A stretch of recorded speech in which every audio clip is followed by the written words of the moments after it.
Pernah nggak sih lo berpikir bareng sejenak di usia lo yang sekarang ini, kenapa hidup gue gini-gini aja? Kenapa hidup gue seperti tidak pernah beranjak dari tempatnya sejak dulu?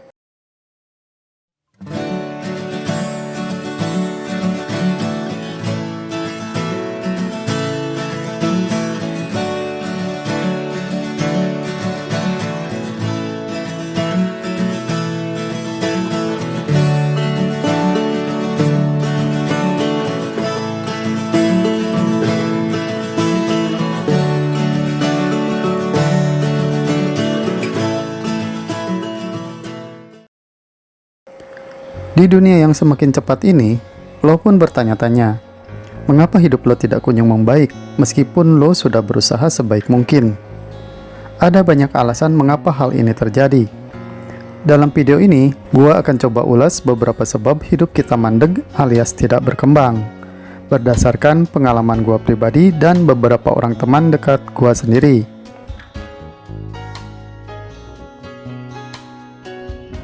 Salah satu alasan utama kenapa hidup kita tidak berkembang adalah karena gua, lo, dan kita semua kurang fokus. Di dunia modern yang selalu banjir informasi seperti saat ini, ada begitu banyak gangguan sehingga kita sulit untuk tetap konsisten pada jalur yang diinginkan. Hal ini bisa jadi sebab minimnya kemajuan dalam kehidupan kita sendiri. Ini contoh dari pengalaman salah satu teman gua sendiri. Dia awalnya pengen menjadi seorang freelancer karena ingin waktu kerja yang lebih fleksibel. Tetapi dia malah terjun ke dalam dunia kripto karena tergiur hasil yang besar dan cepat. Begitu kemudian pasar kripto dibanting-banting terus, dia sempat pindah ke binary option seperti Binomo, Quotex, IQ Option, dan lainnya.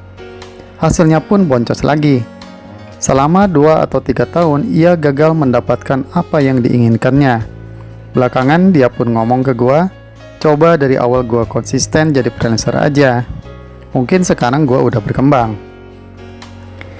Gua jadi teringat kata-katanya Denzel Washington yang bilang kayak gini, tanpa disiplin, lo nggak akan pernah memulai sesuatu. Tetapi tanpa konsistensi, lo nggak akan pernah sampai di tujuan lo. Jadi, memang sangat penting untuk menetapkan tujuan yang jelas dan memprioritaskan waktu kita pada tujuan tersebut. Ikat tujuan itu dengan disiplin dan konsistensi seperti yang dikatakan oleh Denzel Washington.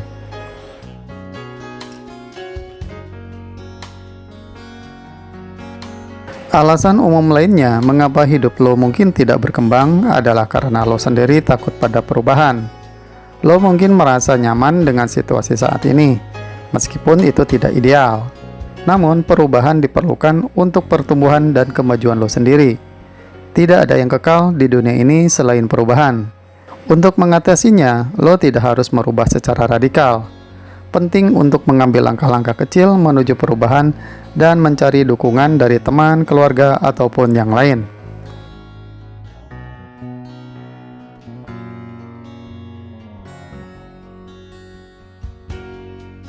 Nah, inilah salah satu sebab yang cukup sering terjadi. Lo terjebak pada hubungan yang justru malah memenjara potensi diri lo sendiri untuk maju. Mengkerangkeng diri lo seolah fase hidup lo selesai sampai di situ.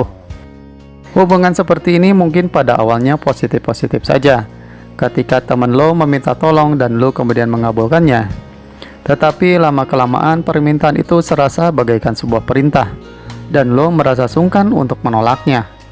Bisa jadi karena kedekatan personal lo dengan dia atau hal-hal lainnya. Sehingga kemudian lo pun manut-manut aja atas semua kemauan temen lo itu, walaupun lo harus mengorbankan kepentingan lo sendiri, mengorbankan waktu lo, hingga kesempatan-kesempatan emas yang datang pada diri lo. Hubungan toksik seperti ini tidak hanya berlaku pada pertemanan saja. Kadang ada juga orang tua yang tanpa sadar mengkerangkeng anaknya. Ini pengalaman teman gua sendiri, yang sampai sekarang tidak kunjung menikah karena tidak bisa lepas dari orang tuanya.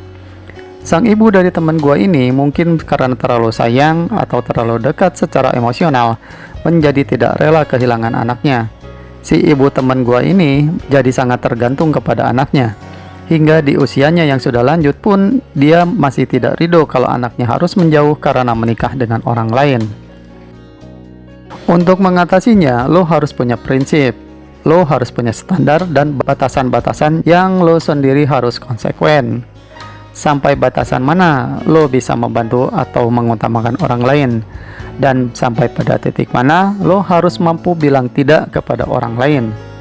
Jangan jadi yes man atau orang yang selalu ingin menyenangkan orang lain, jika itu hanya membuat lo jadi sebuah kepompong yang mati.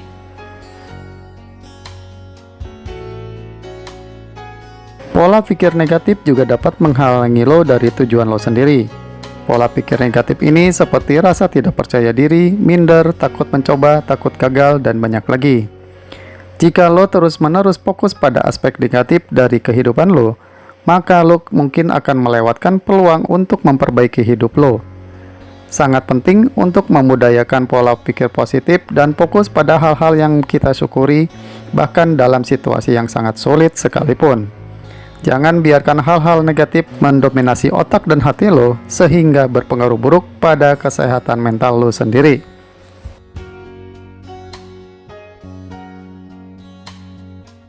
Yang terakhir, merawat diri kita sendiri sangat penting untuk kesejahteraan dan kesuksesan kita.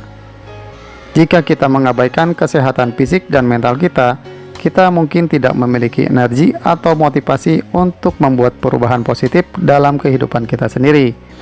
Karena upaya kita untuk mencapai apa yang dicita-citakan butuh energi yang tinggi dan stamina yang mumpuni. Jadi sangat penting untuk memprioritaskan aktivitas perawatan diri seperti olahraga, makan sehat, dan relaksasi. Sisihkan waktu barang 1 atau 2 jam sekurangnya dalam 1 minggu untuk relaksasi, menjauh dari semua aktivitas, untuk sekedar mengisi ulang energi dalam diri kita.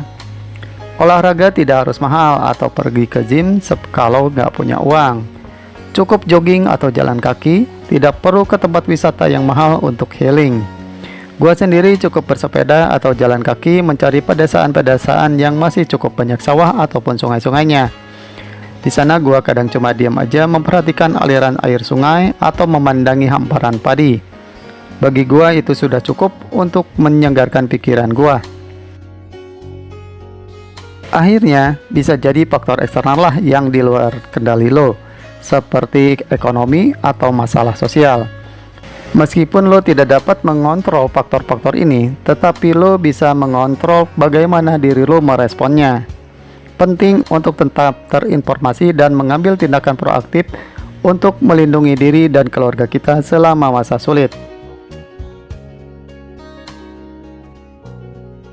Secara keseluruhan, ada banyak alasan mengapa kehidupan kita mungkin tidak membaik, meskipun sudah berusaha semaksimal mungkin.